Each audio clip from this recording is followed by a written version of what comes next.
Hey, what's up? My name is Jordy. I do music full-time and I live in this van full-time. Come check it out. So the first thing you'll notice when you walk into the van is the studio setup. Like I said, I do music for a living, so I needed a place to record and write and make demos and stuff, working on a new record right now. And so it's, you know, it's kind of a setup you see in a lot of home studios. You got the KRKs, the Apollo Twin, MacBook Pro, the storage and everything, some poetry inspiration.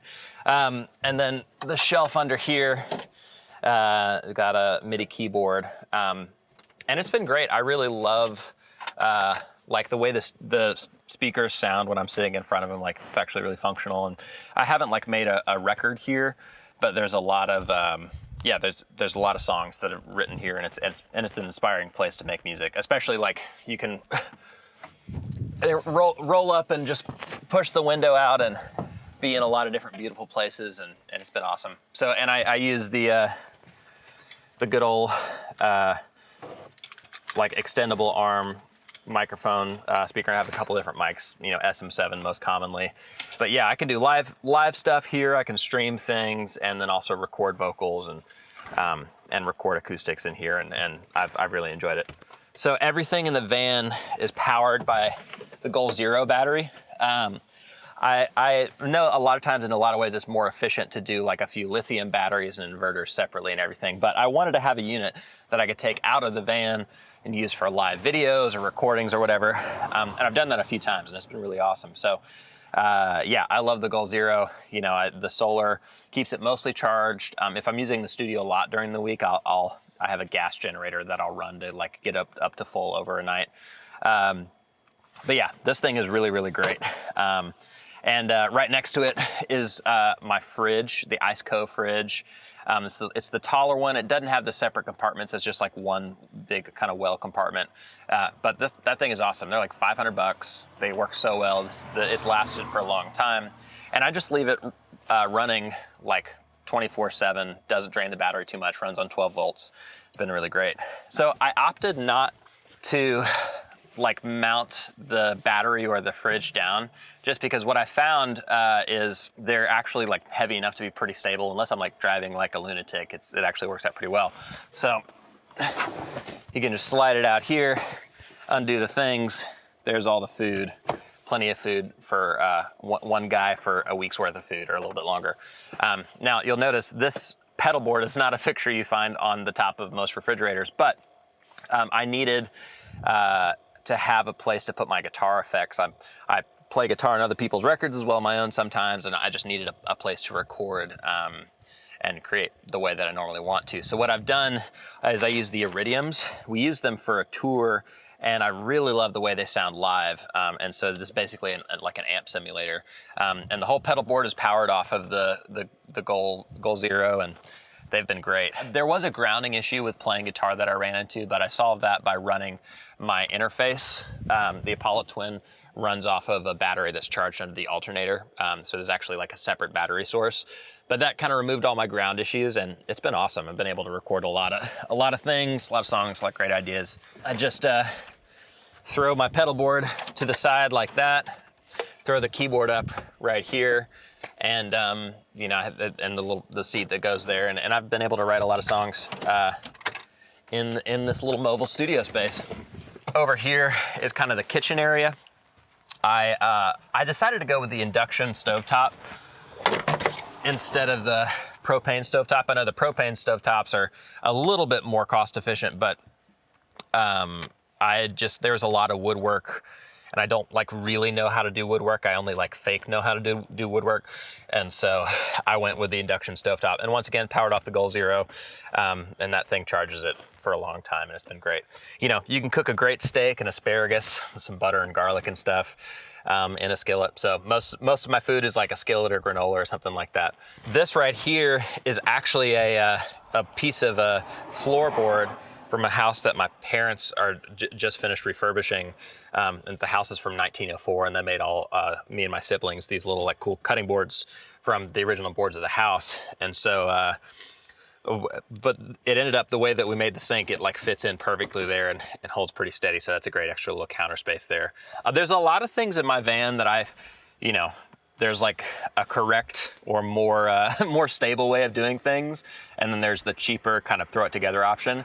And I've found that I've been able to do so many things just kind of in the cheaper throw it together option. So like right here, this is my sink box, just kind of like some candles, all my cutlery and everything, soap and stuff, and that's just, you know, it's a little crate thing from Walmart, and I have one screw back there, and it's been awesome. Right here is my little flip up table. Have this plank here. This is a great workspace. I usually keep this kind of catch-all bin here.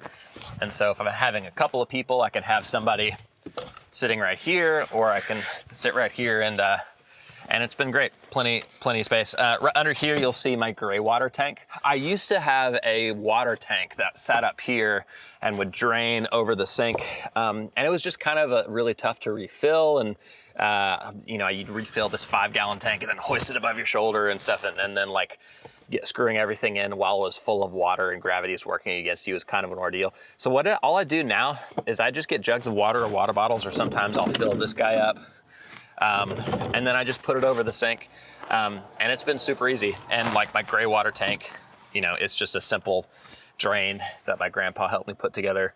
Got all the spices right here. Got to have the Trader Joe's spices. I feel like a paper towel rack is something that you wouldn't think is the biggest lifesaver in the world. But if you live in a van, get a paper towel rack. You use it for everything. I clean dishes so much with it. Also, put a little rubber band around it, otherwise it'll get all unwound and everything. This is my favorite piece of furniture because it's the catch-all. A lot of music gear is in there, some shoes, books, a whole lot of microphones and things.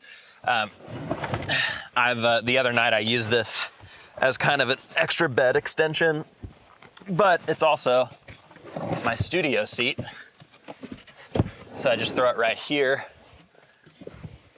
when I'm writing, and it's been great. But yeah, having things that have multiple uses is the way.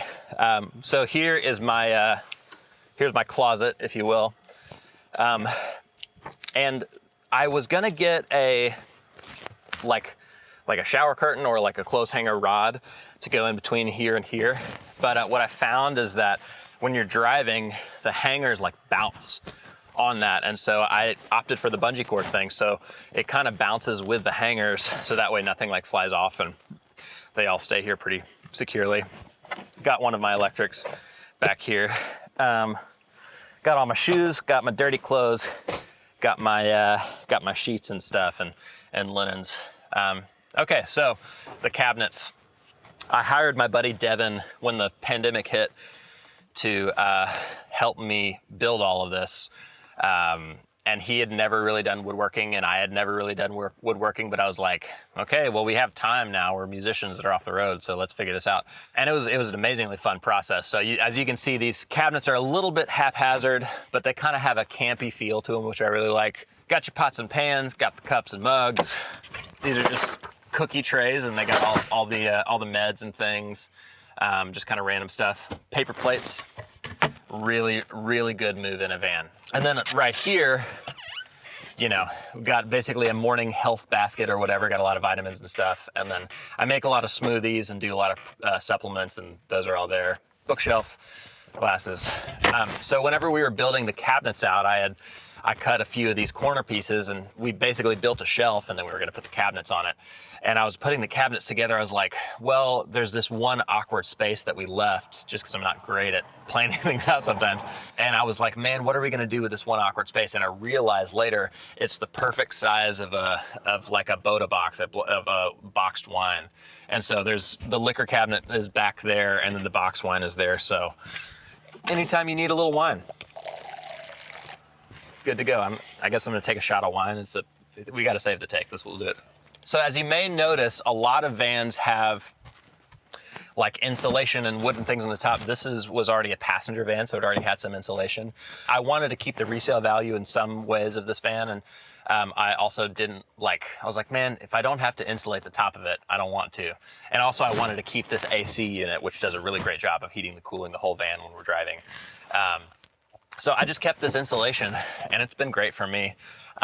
So one of my favorite things about the whole build of the van is one of the first things I did with my grandpa, who's just a genius, kind of like he's the guy who can fix everything and do anything with his hands, but in a way that's like, all right, these are the pieces that we have, let's just put it together.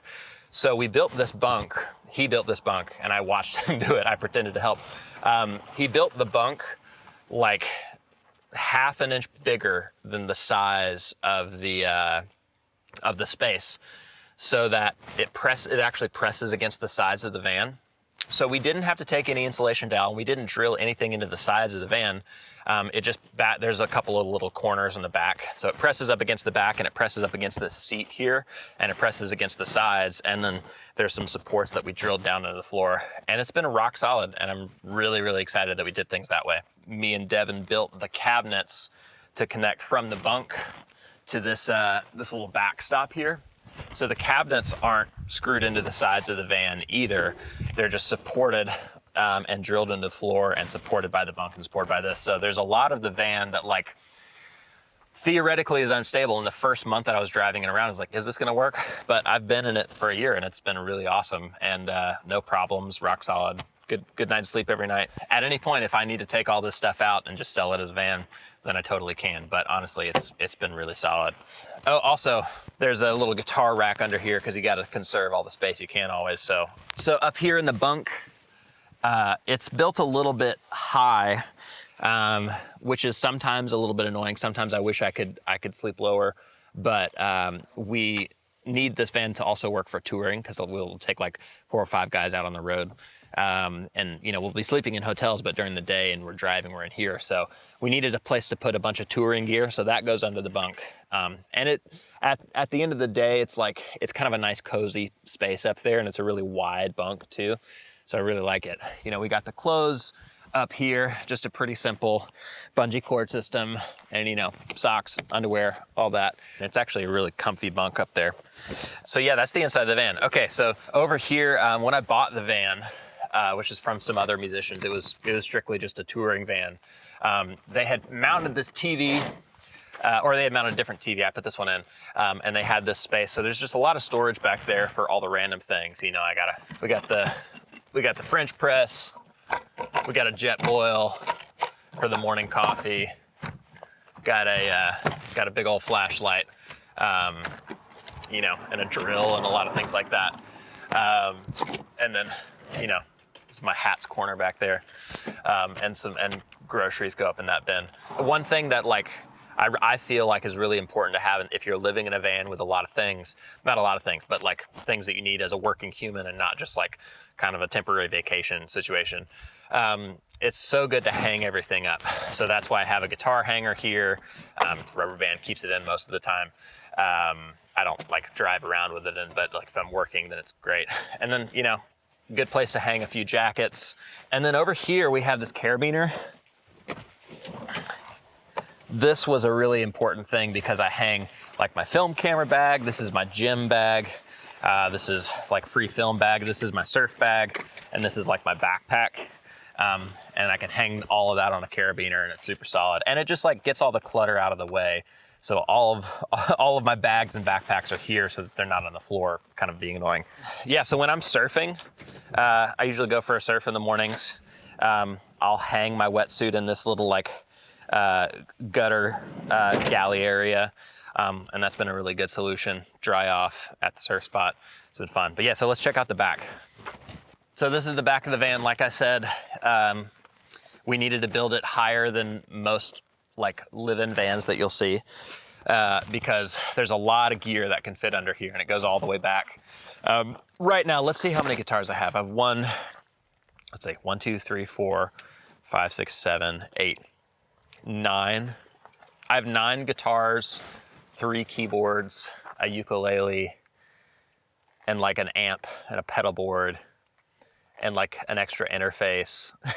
There's a lot of music gear that goes on back here, because once again, it's like, as a working person, you got to have what this is more of an everyday scenario. And so I had to have all my gear here, including a couple of surfboards hung up here, got the longboard. And then this is the generator that if I need to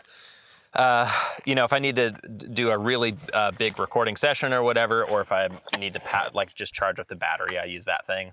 This one's awesome. It was like $600, and has lasted a long time. Been really great. Got the buddy heater, got a little post-surf shower situation, got some hiking poles, got a fishing pole, got my pedal board, got my amp. And then this is a really important little stop because otherwise stuff would fall into the van, but me and a buddy built that. So just have a little bit more room in the back. And you got the max air fan. That's really what makes the bunk sleepable, is the fact that the max air fan is right over your head, so I can just turn it on and it just feels really nice kind of wherever. One other hack that I learned is I don't have a heater in the van because I just didn't want to pay for a heater in the van. So what I did instead, I just bought a $100, it's like 0 degree rated sleeping bag, and it's so comfy. And so on cold nights, I just like zip up in the sleeping bag, and it's really perfect. That's my Sprinter van. Thanks for checking it out. It's been home.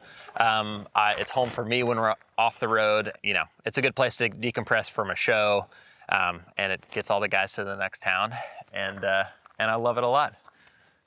Thanks for watching.